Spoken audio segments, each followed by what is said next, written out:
Welcome. I'm so glad that you can join me here today. Such a beautiful day. And my name is Reverend Maria Arvanitidis. So happy to be here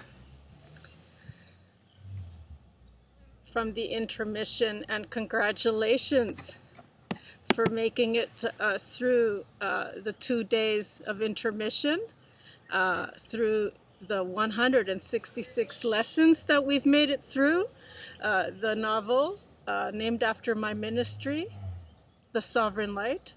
And each day it takes you through a course in metaphysical spirituality.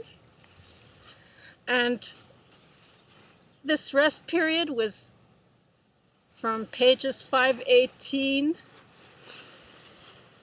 an intermission, to take a rest period and just review everything that we have done up to now.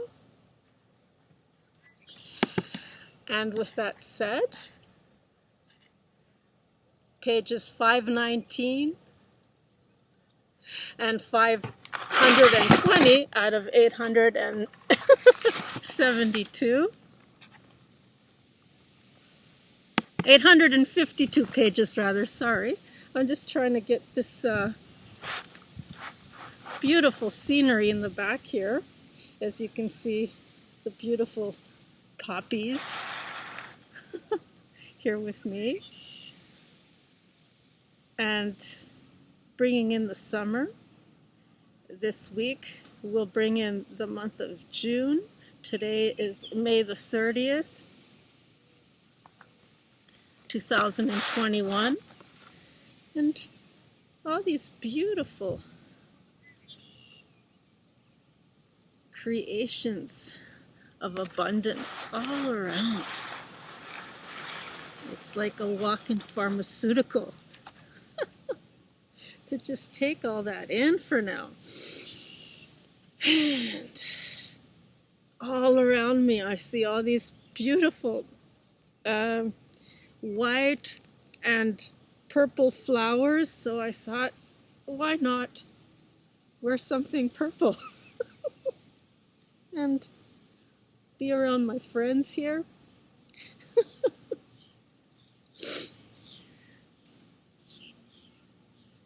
And with that said, I'm so glad to have you here. Welcome. Welcome home. And breathe through your heart center. Find that stillness. Let it find you.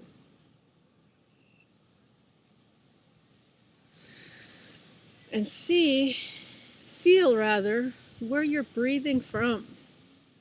Is it from your belly? Is it from your throat? Or is it from your heart? Where are you breathing from? Pay attention to that. And when your mind is still, your heart will open so that you can feel this peace to anchor with every deep breath in.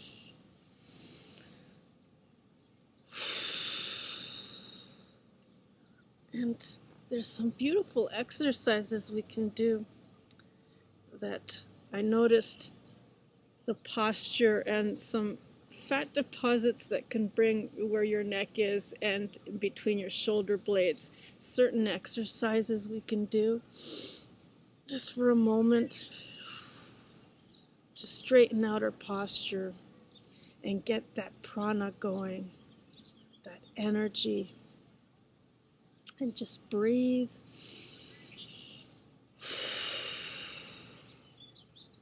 So rather than lean and slouching, just straighten out your back. Feel your shoulder blades, your scapulas meet up with your spine. And just breathe. And won't you join me here for this lesson today? My will is an extension of the cosmos and never against it. So when we pay attention, whatever we intend, the tension of our focus, let it be in something that is desirable rather than putting our attention on something that we dislike and we want to fight against. So that only weakens us. What brings us strength is going with that. We pay attention and focus on what exactly we prefer, with our intentions to bring forth and prioritize, of course, because sometimes we might have so many things on the go that we have to prioritize, and little by little we get things done. And with it's through those accomplishments that we feel so much more empowered to actually, set our intentions and accomplish them. And so I love this daisy. And I will begin to start reading in this introduction that we may explore further with the introduction and then the affirmation to explore and expand further through the lens of this idea throughout the day, that we may reaffirm our consciousness and direct our spirit through engagements and whatever it is that we have to work through to bring light into those shadow areas and make them transparent, embrace them, and see what we can get. The self is not an end product and stands in the middle of life to be given inspiration. There's so much possibility in front of the self that it can never be concluded. With divine energy, manifestation is the reality made possible. And you can opt to have your eyes closed or open, because it always provides you with such beautiful backgrounds, whether they be natural or man-made creations. They are still very artistic. This is nature's artistic expression for today. And may you enjoy this and fill your hearts with passion and revitalize, and just listen in and see what you can get. Absorb it. My will is an extension of the cosmos and never against it. My will is an extension of the cosmos and never against it. My will is an extension of the cosmos and never against it.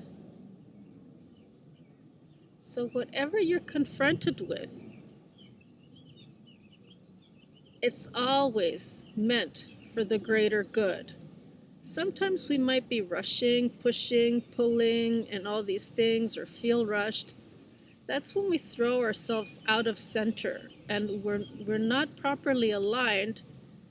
Then these things might not appear as so.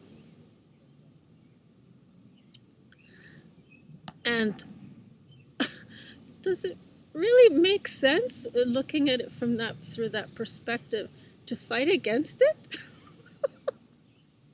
What, or we just keep pushing and efforting to stay out of that alignment of our own well-being? So this is where it comes in, and see what you get from your energetic imprints and signature, how you filter through the day with this idea and how it makes you feel. Leverage it out with what it brings out through your belief systems to have you thinking. And that's how we do the work. So always, always when you feel in harmony, in alignment, and you feel well, no one can take you out of that. Once you know that power of feeling, no one can enslave you. You become sovereign being of light. And so you can play with the illusion or just observe, and then you notice there's no need to take sides.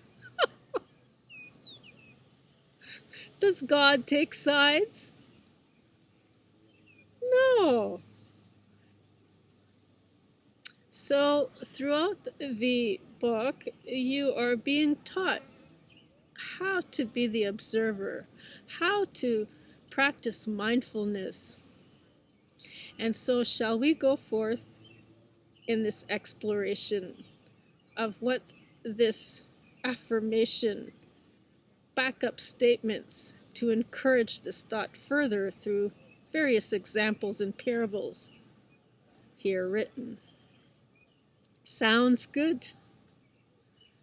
When the confusion about what the self can or has manifested can dismiss the good or bad duality perspective, it can respond from the depth of oneness again.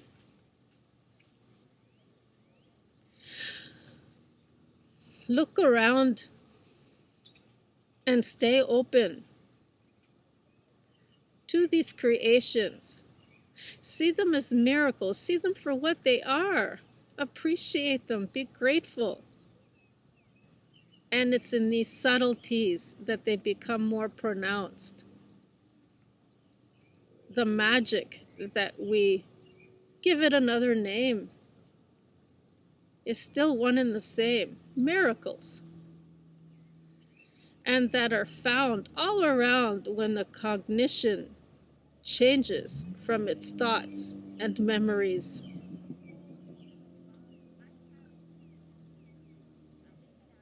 When your cognition changes from your thoughts and memories, gracefully, unexpected, these gifts will appear that the self normally would take for granted. You see what all this beauty around us to receive, far more than the idea from which it's will extend it. For example, people who live here might not see the beauty in things and they take it for granted, but someone from somewhere else that comes here, or you to go somewhere else and you see things for the first time, like wow, the ocean, or wow, the sea, or the beach and palm trees and all these things. Other people who actually live there take it for granted. They don't appreciate. So this is why the weathers and nature has split the reality into 4 elementals.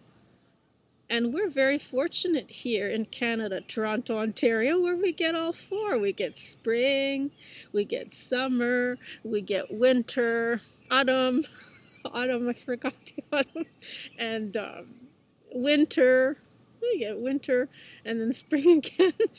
Not too many places will have all that. They might just have summer all year round or winter all year round. And I know the further up north, like Winnipeg and Manitoba, further up, they get 6 months of the year sunlight, and the other 6 months of the year they go into darkness. So we get what we deserve. And how is it that we get what we deserve? By how we feel and how we put out. Are we appreciating everything around us? Do we see even this breath as a gift? Do we appreciate it? And how much are we grateful for these things? You see? Otherwise, we get a 2x4 over the head, and we get like a extreme winters, extreme summers, and I know that there's other things into play that man has wanting to take control from their own disconnect, their very own disconnect, never mind disconnecting us from nature, and then even God for that matter, but also the DARPA and all these other things that they try to change the weather with. It's these magnetic fields that they use. And yes, magnetic propulsion vehicles, we are that too. We don't need something artificial to get into us so that we can, just think it and then it moves somewhere. We are all that, biological systems. So with no further ado, let's keep going. Gracefully unexpected, these gifts will appear that the self may receive far more than the idea from which it will extended. The intuition can also act like a magnet to attract for various situations and circumstances from its cherished thoughts and memories. So it's a magnetic propulsion concept, and it's based on, yes, the law of attraction, but also when we configure this and we know how to use it and apply it as tools, and we can do this through our thoughts. So what we are, an electrical system. And with that said, today look at all the thought currents and ideas from within the mind that has for many times shut the doors of possibilities. Find as many excuses as possible for all the times the self couldn't or did not want to because it was too short, too tall, too old, too young, too poor, too white, too yellow, too black. And the list goes on of maybe we can go into gender too. And not enough hormones here, maybe not enough pheromones to regulate the hormones, and all these other illnesses and mental illnesses and other things that we fall or push ourselves out of our alignment and our own well-being. So turn these ideas that are now recognized as really important for the realization and for manifesting. Okay, manifesting is a three-dimensional concept.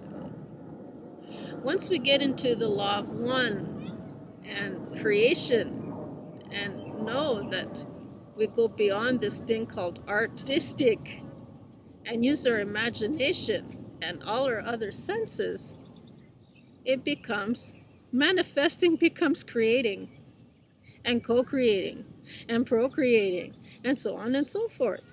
And so through the divine energy of will, the reality for self to live and thrive.